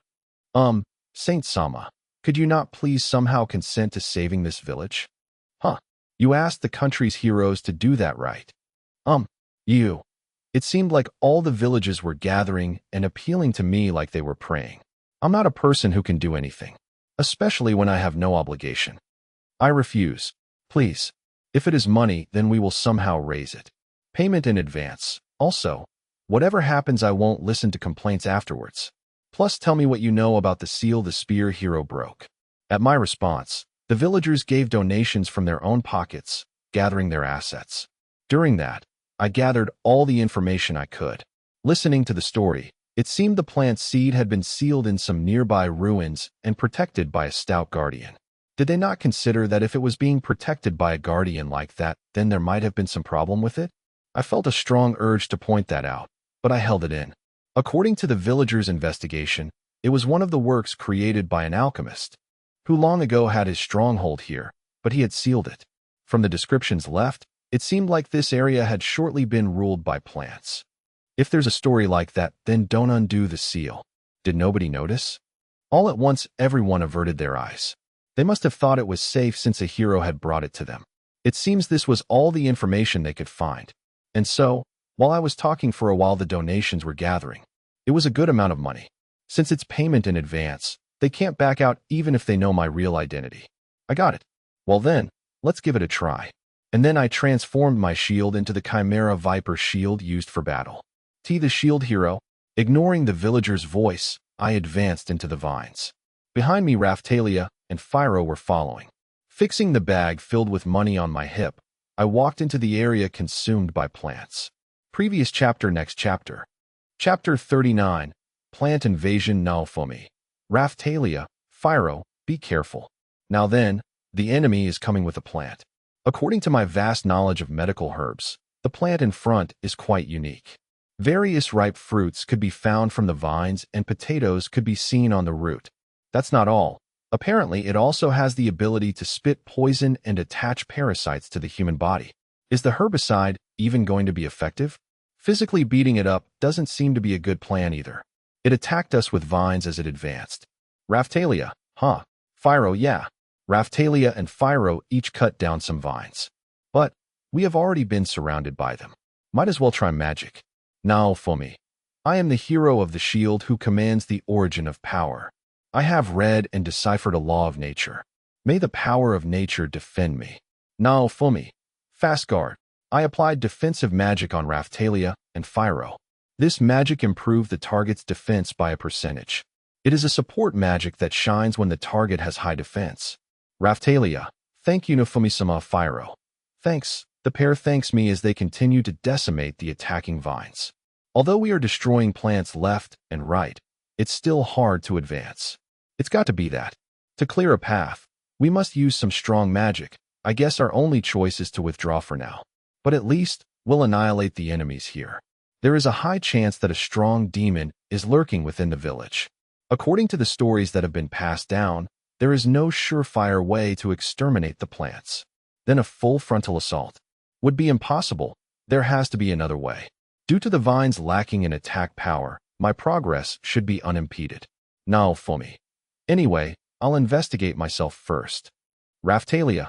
Okay. Phiro. Okay. I started running towards the root of the plants in the center of the village. It's overflowing with plant demons. Though, this level is still manageable by the three of us.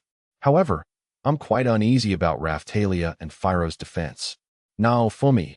The names of the demons are Bioplant, Plantrio, and Mandragora. Bioplant is the general name for all the common plants. Plantrio is a demon in the shape of a human made of vines. Mandragora seems to be in a mobile plant fortress. According to Phyro, the Plantrio scatters poison pollen the big flower on top of its head. The Mandragora sprays acid from a vine to weaken and drag in its prey. Bioplant is the demon that is producing these two. Occasionally, a vine swells up and these demons burst from within. I smile in satisfaction as the herbicide withers these demons. It seems the shield does not consider scattering herbicide an attack. Is it because these are just really aggressive plants and not actually demons? I wonder what the criteria is. Is it the same principle as sprinkling holy water and recovery magic on zombie-type monsters? There is also the fact that my medicine can cure the parasitic state to consider. I don't understand. Perhaps the parasites are pathogens and my treatment medicine is effective against sicknesses. Now, Fumi. So what do we do? Plantrio and vines continue to attack me meaninglessly. The attacks themselves do nothing, but my nose is slightly stuffed because of the poison. The acid is also troublesome. It seems to be very effective in lowering the defensive status. Still, it's not as if they can break through. Snake's poison fong, intermediate, makes those effects useless. This is pretty common. The enemy is a plant and uses poison. Now, Fumi. Raphtalia, cough. What is it? The air seems to be bad for Raphtalia. Raphtalia's respiratory system was damaged before. Although she is cured, it might still be weak. Now, Fumi. Here, take this herbicide just in case. Raphtalia, okay. I throw some herbicide to Raphtalia. I hope it will be useful in an emergency. Raphtalia is caught by vines, and it looks like she's about to be violated. The ways these vines wriggle about remind me of heroines from an eroge. Raphtalia, now Fumi-sama. Raphtalia, you're thinking of something quite rude, aren't you? However, when the vines wrap around Raphtalia, she tears them apart calmly. Unexpectedly, it seems like they have no durability. Raphtalia, now Fumi-sama. Let's hurry up and go. Now, Fumi. Oh, okay. When I arrived at the center of the village earlier, I saw a gigantic tree. No, wait. If I look carefully, that's a giant vine. Now, Fumi. That seems to be the main body. Suddenly, huge eyes appeared on the trunk and stared at us. Monster. That's creepy. But that is the main body. Phyro, Master Phyro's going in. Phyro does a running jump onto an eyeball from the main body. However, she is intercepted by a giant vine. Phyro kicks the vine mid-air, using it as a foothold, but the distance she gained is insufficient. Phyro, Master now Fumi. I know. Airstrike shield. I used airstrike shield on where Phyro was falling to let her use it as footing. Phyro jumped off the shield and straight for the eyeball again. Phyro, Beacha. With a squish, Phyro kicked the eyeball. That was pretty gross. Monster. The earth shakes as the vines tremble in rage. Is it still not dead, even after the eyeball was destroyed? What happened? Now, Fumi. It's not falling over. Raphtalia, I noticed.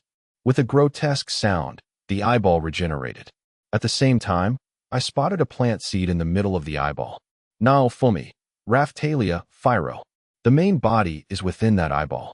Pour the herbicide in it. The cooldown time is over. I can use airstrike shield again. By the way, Plantrio and Mandragora were attacking me together. But it does nothing, so I can take it forever. Raphtalia, I understand. Phyro, Roger. Raphtalia jumps onto Phyro's back while approaching the regenerating eyeball. The eyeball must have registered them as the highest priority threat and unleashed a rain of vines at them. Now, Fumi. Shield Prison. I used the cage formed from Shield Prison to protect both of them. The shield will stay in the air unless an attack is strong enough to break through. Effective time is 15 seconds. Meanwhile, the vines are bouncing off the prison. Oops. Vines surrounded the prison. After 15 seconds, the prison disperses. At that moment, I cast airstrike shield under Phyro to be used as a foothold. Raphtalia, Raphtalia's sword flashes, and the vines surrounding Phyro was cut down. The The vines were cut beautifully, and Fyro succeeded in jumping off the shield. She kicked the eyeball twice. Monster. The eyeball's movements have stopped to repair itself. By taking advantage of this chance, Raphtalia spreads the herbicide over the eyeball's wounds. Monster. An enormous vibration, which isn't exactly a voice, spreads around the bioplant. Now, Fumi, did we do it? I don't even care that I death flagged myself. These attacks aren't even enough to make me itchy. However, the bioplant begins to move again. Raphtalia, I apologize. It seems I didn't spread the herbicide well enough. Now, Fumi. No, you did it properly. It seems the herbicide is not effective enough. There must be something we can do. Oh, that might work. Personally, applying medicine makes it more effective. I wonder what will happen if I apply the herbicide myself. Now, Fumi. Well, it won't hurt to try that next. I ignored the enemies surrounding me and took out the herbicide with one hand. Though recently, I've noticed that my defense is now ranged. I can proceed through enemies even though I'm surrounded. However, this doesn't apply to my attacks. I stroll through the large amount of demons like it's nothing. At last, I've reached the bioplant. Now, Fumi. The effect might increase even more if I apply the herbicide while riding Fyro. I scattered the herbicide on all its roots. Monster. The bioplant convulsed violently. It seems to be its death throes. The bioplant is dyed brown as its eyeballs dries up. With a poof, the whole thing started falling apart. The whole bioplant crumbles, and we evacuate. Now, Fumi. Oh, all the other demons started turning brown and withering. Everything is gone except for fruits that grew on their bodies, and us left. And where the bioplant used to be is a shiny seed. It would be dangerous to leave that here. Now, Fumi. I'll keep it for the time being. Maybe my shield can absorb it. Raphtalia. Okay, Fyro. Food. We were collecting seeds while Fyro stuffed herself with the remaining fruits and potatoes. Previous chapter. Next chapter. Chapter 40. Selective breeding. Raphtalia. Something like this? Now, Fumi. Yeah, we should contact the village after this. Seed of Miracles. We who subjugated the bioplant, which was Motoyasa's failure, are currently collecting seeds. I let my shield absorb any seeds that it reacted to. Requirements for bioplant shield have been revealed. Requirements for Plantrow's shield have been revealed. Requirements for Mandaragara's shield have been revealed. Bioplant shield unsealing completed. Equipment bonus. Plant remodeling special effect. Hook Plantrow's shield unsealing completed. Equipment bonus. Intermediate compounding 2 Mandaragara's shield unsealing completed. Equipment bonus. Plant analysis. I've unlocked the plant skill tree for my shield. Although it's been unlocked, it still seems insufficient. Now, Fumi. Plant remodeling. I switch to the bioplant shield and test out what plant remodeling does. An icon appeared over the seed that I look at. I fed some magic to the seed of a bioplant that I picked up earlier. The seed floats in the air. Fertility 9, productivity 9, vitality 9, immunity 4, intelligence 1, growth potential 9, variability 9, special ability. What is that? First of all, I'll lower everything. The window makes a beeping sound as the values decrease. All other statuses were decreased while increasing 1. Fertility 1, productivity 1, vitality 1, immunity 1, intelligence 1, growth potential 43, variability 1, special ability. I don't understand. Well, all it has is growth powers. Is that even good? Oh, my MP decreases when I use this skill. It's almost empty. Raphtalia, now Fumi-sama. The modified bioplant seed that I made was dropped by accident. Ooh, the ground immediately becomes lush and green, but what? It grew in abundance for about 3 meters and then withered instantly. Raphtalia, what are you doing? Now, Fumi. I'm experimenting with plant remodeling using that seed. Raphtalia, please don't do something so dangerous. I was scolded by Raphtalia. Well, if it was someone else who did that, I would be angry too. But this skill is really interesting. It seems I'll be able to make huge profits if I utilize it correctly. Raphtalia, now Fumi-sama, your smile looks rotten. Oops, did it show on my face? Now, Fumi. Anyway, let's return to the village, Raphtalia. Yeah, we were greeted by silence as we walked out of the brown plant zone. Villager, thank you, Hiro-sama. Humans work for profit. After I save the village, I am welcomed gratefully. Well, it would be impossible to live in the village with all those dead plants. That day, We ended up cleaning all the withered plants. Even if the main body is destroyed, the fruit and potatoes remain. It seems there won't be a food shortage for a while. But I'm a little worried about the soil. Now, Fumi, aren't you going to return to a famine? Villager, well, that's very likely. In the near future, this village might be deserted. After thinking it through, I push forward my plant remodeling plan. I don't understand what special ability is yet. By looking at a seed, the plant analysis menu pops up. I equip the Mandragora shield and go to bed. The next morning, I change to the bioplant shield and continue remodeling. Fertility 9, productivity 9, vitality 9, immunity 4, intelligence 1, growth potential 9, variability 9, special ability. Upon death, a seed is produced. Mutation range expansion. I see. This was the original ability of the bioplants. Originally, it was made with the purpose of producing food, but due to its mutation ability, it became a demon. It might not be a bad idea to nip the problem at its root. Due to its low immunity, the herbicide is effective. I check the special ability. Various items appeared. There are special instructions next to each item. It seems I can choose abilities by sacrificing stats. This village is troubled by the second coming of the famine. That's why I'll experiment. Fertility 4 is simply the power to increase. We don't need too much, so I'll lower it. Productivity 15 should be the ability that produced fruit. To combat the famine, I'll increase it. Vitality 6, is this the power to grow anywhere? Let's drop it a little. Immunity 4 is the power to resist sickness. Because the herbicide is effective, I'll leave it alone. Intelligence 1, what the heck is this? Does it give it a demon's intelligence? I don't know what increasing it might do. Growth potential 15, the speed at which it grows. Let's increase this. Variability 1, this is probably the cause of plants becoming demons. Special ability.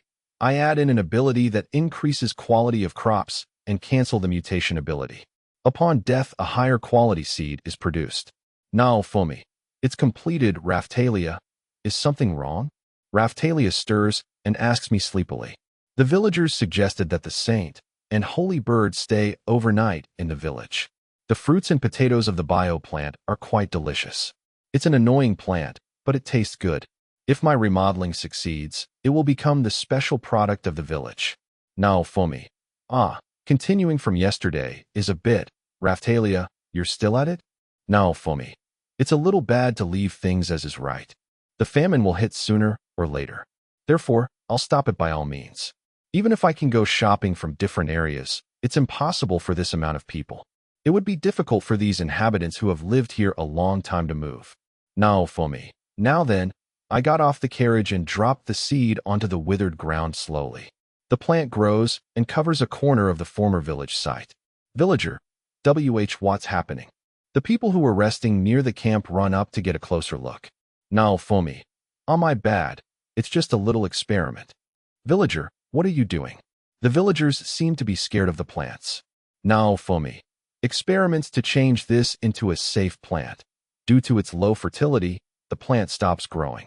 And red and young fruit similar to a tomato appears. It seems the foundation for the plant is a tomato. Now, Fumi. I think that's a success, villager. Yeah, now, Fumi. Whether or not you want to use it is up to you. Whether this was in vain or be an asset is in your hands. It seems the mutation range expansion and the variability status doesn't only change into demons, it also has the effect of producing various fruits and other plants. I sprinkled some herbicide to wither the plant. I hand the seed over to the feudal lord there. Now, Fumi.